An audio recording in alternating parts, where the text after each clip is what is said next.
Do you want to know how to get rich? Rich Dad, Poor Dad is the story of Robert Kiyosaki. He had two dads. One had a PhD while the other had only finished 8th grade. Although both dads earned a significant amount of money, Poor Dad always struggled while Rich Dad was on his way to becoming one of the richest men in Hawaii. If you weren't born with rich parents, you can learn from Kiyosaki. To become wealthy, you can use the principles from this book. The first principle is the rich don't work for money. Let's look at John over here. He spends every hour of every day working for money. He's really mad at life and can't understand why he can never seem to get ahead. Over here, we have Ben. He makes the same amount of money as John, but Ben spends most of his time looking for assets to add to his collection. Both of these guys make the same amount of money, but John trades his time for money while Ben gets his money from assets. The lesson here is that the rich don't trade their time for money. Instead, they acquire assets to make money for them. One of my favorite quotes goes a little something like this. Most of the time, life does not talk to you. It just sort of pushes you around, and each push is life saying, wake up. If you want to become wealthy, you must know that people's lives are controlled by two emotions, fear and greed. I've had a lot of people tell me that they are not interested in money, but yet they'll work a job for 8 hours a day trying to get more of it. When not controlled properly, fear and desire can lead you into life's biggest trap. The second principle from the book is called financial literacy. If you want to get rich, it's not about how much money you make. It's about how much money you keep. Intelligence solves problems and produces money, but money without intelligence is money soon gone. Did you know that rich people acquire assets while the poor and the middle class acquire liabilities that they think are assets? To become wealthy, you must understand the difference between a liability and an asset. All you have to remember is that assets put money into your pocket and liabilities take money out of it. This is one of the only rules you'll ever need to know if you want to become rich. A lack of financial knowledge is the number one reason why the rich get richer and the poor get poorer. The third principle from the book is mind your own business.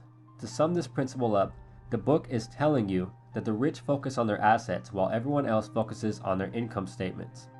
To follow this principle, you need to build and maintain a strong group of assets. An asset might be a piece of real estate, a website, or anything that produces positive cash flow for you every single month. The fourth principle from the book is the power of corporations. If you're watching this video, you probably don't know that corporations are one of the biggest secrets of the rich, and they serve as a smarter way to play the game of life. The rich use corporations to take advantage of legal tax loopholes and protect their money. If you own a business and make a decent amount of money, you need to consider setting up a corporation. To get rich, the book says that you need to train your financial IQ, which is comprised of your knowledge across several broad subjects. To increase your financial IQ, you must increase your knowledge in the areas of accounting, investing, understanding markets, and the law. Accounting is for reading and understanding numbers, and investing is for using your money to make more money. Understanding markets is the science of supply and demand, and the law is understanding tax laws and how to keep more of your own money. Once again, a corporation is one of the biggest legal tax loopholes used by the rich to make and keep more of their money. Your financial IQ is a synergy of all of these skills and talents combined. Now, the fifth principle from the book is the rich invent money. This principle can be summed up as the rich seize opportunities to invent money. Remember that great opportunities are not seen with your eyes, they are seen with your mind. The single most powerful asset that you have is your mind, and if trained well, it can create enormous wealth for you. Another important point from the book is, in the real world, it is not the smart who get ahead, but the bold. This means that the bold, or risk takers, tend to make the most financial progress, even if they're not as smart as others. The sixth principle from the book says to work to learn, don't work for money. This means that rich people work to learn, and not for job security. If you want to get rich, you should know a little bit about a lot of subjects. One of my favorite quotes is, JOB is an acronym for just over broke. It means that focusing only on a job will prevent you from becoming truly wealthy. Now, the seventh principle from the book is overcoming obstacles. The primary difference between a rich person and a poor person is how they manage fear. Even if you have an excellent financial IQ, there are a few major obstacles that will hold you back from becoming rich. These obstacles are fear, cynicism, laziness, bad habits, and arrogance. Some people are so afraid of losing that they lose. Cynicism is the kind of like another word for self-doubt, and for many, it's a major obstacle. Laziness is another obstacle that we all struggle with. I remember after I first started getting results in the gym, and once I'd achieved what I considered to be a decent accomplishment, I started to get lazy, and I didn't want to go to the gym as much.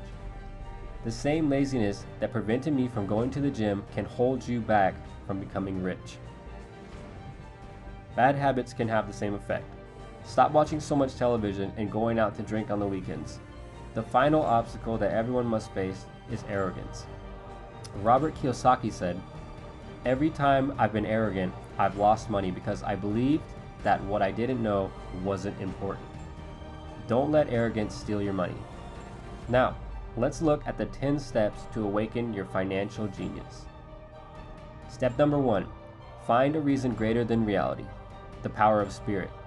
Have a strong reason to pursue financial independence. Step number 2, make daily choices. Choose your daily activities wisely to invest in your mind and goals. Step number 3, choose your friends carefully. Be careful who you choose to associate with. Step number 4, master a formula, then quickly move on to the next. Financial success is closely linked to how quickly you can learn new formulas for making money. Step number 5, always pay yourself first to enhance your self-discipline. If you can't control yourself, don't try to get rich. Step number 6, pay your brokers well. It's hard to measure the power of good advice. Step number 7, be an Indian giver. With the right deal, it is possible to get something for nothing. Try to make investments that offer you something for free, such as a piece of land. And step number 8, use assets to buy luxuries. You should always buy luxuries with income from assets and not loans. Step number 9, choose heroes. By having heroes, it becomes much easier to tap into your raw genius. And finally, step number 10, teach and you shall receive. When you need something, give what you want first, and it will come back to you in buckets. These are the main principles from Rich Dad Poor Dad by Robert Kiyosaki.